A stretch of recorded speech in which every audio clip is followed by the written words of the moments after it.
Good day, everyone. My name is Patricia May Tablang.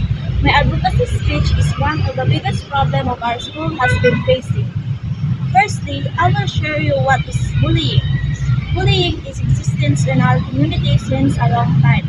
Bullying is bad for all people because they affect of life, stress, and not healthy body. There is an example of bullying. Una ay pambubugbog ng iyong kaklase, dahilan upang magkaroon ng pasa at sugat sa iyong katawan. Bukod dito, meron ding ibang klase ng pambubuli. Halimbawa, ang hindi pagtanggap sa iyo ng grupo ng mga magkakaibigan. Dahil dito, ito ay magdudulot ng pagkalungkot sa isang tao. Ngunit di dapat magpaapi, bagkus ay isumbong sa inyong guro, humanap ng paraan at magtulungan upang mahadlangan ang pang-aapi at pang-aabuso.